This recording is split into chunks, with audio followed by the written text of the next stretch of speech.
3 मई दोपहर 2 बजे के करीब चाइना ने चैंगी 6 मिशन को लॉन्च किया था। अब यह मिशन चांद के ऑर्बिट के बहुत ज्यादा करीब जा चुका है। इसमें हमारा एक सैटेलाइट आईक्यूब कमर भी शामिल है और ये चांद के ऑर्बिट में दाखिल हो जाएगा। चांद के ऑर्बिट में जाने के बाद ये चांद के गिर्द चक्कर लगाना शुरू कर देगा और फिर चांद की सतह की तस्वीरें खींचकर जमीन पर भेजेगा। इस सैटेलाइट में 2 कैमरे लगे हुए हैं जो लूनर सरफेस की तस्वीरें खींचेंगे। इसमें एल्टीट्यूड कंट्रोल, थर्मल मैनेजमेंट और डीप स्पेस कम्युनिकेशन के फंक्शंस शामिल हैं। इस सैटेलाइट के मिशंस को 2 हिस्सों में तकसीम किया गया है।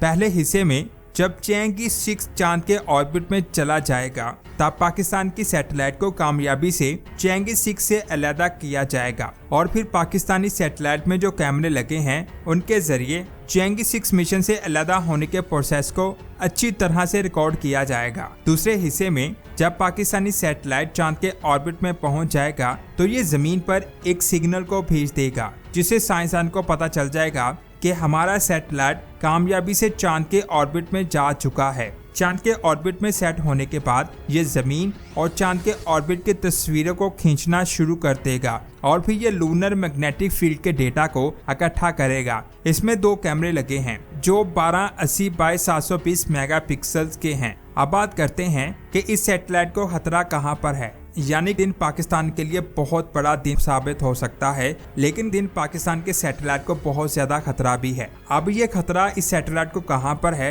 इसके बारे में बात करते हैं। देखें, जब एक स्पेसक्राफ्ट चांद के ऑर्बिट में दाखिल हो जाता है तो उसकी स्पीड बहुत ज्यादा होती है। वहां पर जाते हुए उसकी स्पीड को कम करना पड़ता है कि वो आसानी से चांद की ग्रेविटी में आ जाए। अगर उसकी स्पीड बहुत ज्यादा हुई तो वो मिशन चांद की सरफेस से सीधा जाकर टकराएगा, क्योंकि ज्यादा स्पीड की वजह से तो चांद की ग्रेविटी उस स्पेसक्राफ्ट को रोक नहीं पाएगी, जिससे वो सीधा चांद की सरफेस से टकरा कर क्रैश हो जाएगा। इसके अलावा वो चांद से आगे भी निकल सकता है और फिर उस स्पेसक्राफ्ट को वापस चांद के ऑर्बिट में लाने में काफी ज्यादा टाइम लग जाएगा और इस स्पेसक्राफ्ट के अंदर जो फ्यूल भी होता है वो भी काफी ज्यादा कंज्यूम हो जाएगा, जिसकी वजह से इस मिशन का जो टाइम पीरियड सेट किया जाता है वो कम हो जाता है। मिसाल के तौर पर अगर किसी मिशन का चांद पर टाइम पीरियड 50 दिनों का रखा जाता है और वो गलती से चांद के ऑर्बिट को मिस करके चांद से आगे चला जाता है तो उसके मिशन का टाइम पीरियड 30 दिन रह जाएगा और ऐसी सिचुएशन में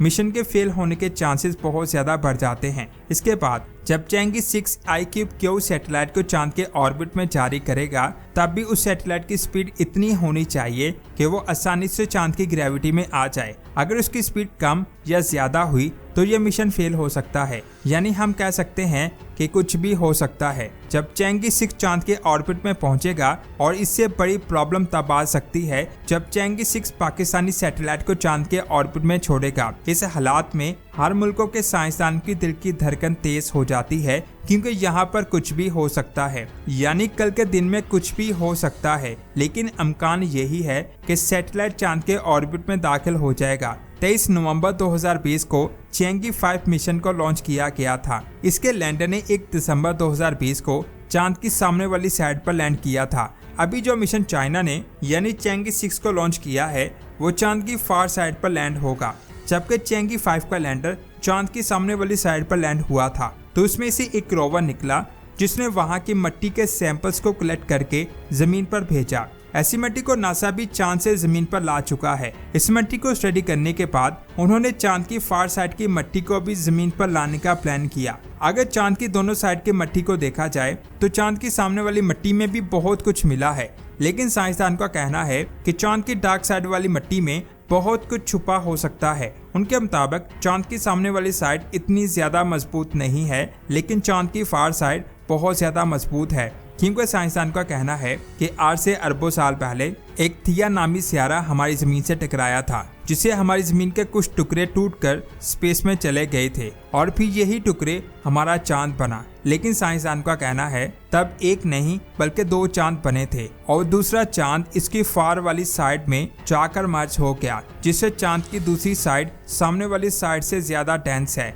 अगर आप सामने वाली साइड को देखें तो सामने वाली साइड बिल्कुल फ्लैट है, जबकि इसकी दूसरी साइड में बहुत बड़े बड़े क्रेटर मौजूद हैं और साइंसदान का कहना है कि इन क्रेटर में पानी मौजूद हो सकता है। अगर चाइना उस साइड की मिट्टी को जमीन पर लाने में कामयाब हो गया तो उसकी स्टडी करने से काफी हद तक पता चल सकता है कि चांद की फार साइड में क्या कुछ छुपा है, जो चाइना के लिए बहुत बड़ी डिस्कवरी है। जब चैंगी 6 चांद के ऑर्बिट में जाएगा तो वहां एक वीक तक वो उसके ऑर्बिट में घूमेगा, फिर वो अपनी रफ्तार को कम करते हुए चांद पर लैंड करेगा, जिसके बाद इसके लैंडर से एक रोवर निकलकर इस रॉक के सैंपल्स को कलेक्ट करेगा। फिर लैंडर इन सैंपल्स को हवा में पहले से मौजूद ऑर्बिटर तक भेजेगा और फिर वो ऑर्बिटर उन सैंपल्स को जमीन तक लेकर आएगा। इस मिशन से पहले चाइना ने एक सैटेलाइट को चांद के करीब भेजा था। इस सैटेलाइट ने चांद को अच्छी तरह ऑर्बिट करके उसकी सरफेस का एक मैप बनाया। इस मैप के जरिए उसने वहां एक ऐसी जगह को सिलेक्ट किया जहां चैंगी 6 के रोवर को लैंड करवाया जाएगा, और वो जगह है चांद पर मौजूद अपोलो क्रेटर। ये चांद का सबसे बड़ा क्रेटर है। इस सैटेलाइट ने वहां के मौजूदा हालात की स्टडी की। जब ये रोवर वहां पर लैंड हो जाएगा तो उसे सैटेलाइट से कनेक्ट किया जाएगा। यह मिशन एक बहुत बड़ा मिशन है जिससे चांद की डार्क साइड के बारे में काफी इंफॉर्मेशन हासिल हो सकती है। अब तक अमेरिका, रशिया, चाइना, इंडिया और जापान चांद पर जा चुके हैं और अब इनमें पाकिस्तान का भी नाम शामिल होने वाला है और पाकिस्तान चांद पर जाने वाला छठा मुल्क बन जाएगा। 2019 में चाइना ने चैंगी 4 को लॉन्च किया था, जिसने पहली बार चांद की फार साइड पर लैंड किया था। इस रोवर ने वहां एक चमकदार चीज को देखा जो एक जेली जैसी दिखाई दे रही थी। जब भी किसी चीज को फाइंड किया जाता है उसे पहले अच्छी तरह स्टडी किया जाता है और उसके बाद ही दुनिया को बताया जाता है कि वो चीज क्या है। लेकिन नासा ने फौरन ये कह दिया था कि ये कांच का टुकड़ा है। असल में चांद पर एस्ट्रॉयड और मेट्रॉयड की बारिश होती रहती है। जब एक एस्ट्रॉयड बहुत ज्यादा स्पीड के साथ चांद की रेत से टकराता है तो ज्यादा गर्मी की वजह से चांद की रेत पिघलकर कांच में तब्दील हो जाती है, जिसकी वजह से नासा के साइंसदानों ने कहा कि हो सकता है ये कांच का टुकड़ा हो। लेकिन हैरान करने वाली बात यह है कि वो चीज जेली जैसी थी। कांच तो सख्त होता है लेकिन वो चीज जेली जैसी दिखाई दे रही थी। साइंसदानों ने मुख्तलिफ तस्वीरों के जरिए उस चीज को स्टडी करने की बहुत कोशिश की, लेकिन आज तक किसी को भी नहीं पता चल सका कि चांद पर वो चीज क्या है और वो कहां से आई है। अब क्योंकि चाइना का चैंगी 6 मिशन चैंगी 4 से ज्यादा एडवांस है और इसमें ज्यादा अच्छे कैमरे लगे हुए हैं, जिसकी वजह से हो सकता है चाइना इस चीज के बारे में पता लगा पाए कि आखिर वो चीज क्या है। ये मिशन चांद पर 53 डेज तक रहेगा और इन 53 डेज में ही इसने चांद पर बहुत सारे मिशन करने हैं और हो सकता है इस मिशन से हमें चांद के बहुत सारे राजों के बारे में पता चल सके। वैसे आपका इसके बारे में क्या कहना है नीचे कमेंट्स करके जरूर बताएं। अगर वीडियो अच्छी लगी तो इसे लाइक और शेयर लाजमी करें। मिलते हैं एक और शानदार वीडियो में। अपना बहुत सारा ख्याल रखें। अल्लाह हाफिज।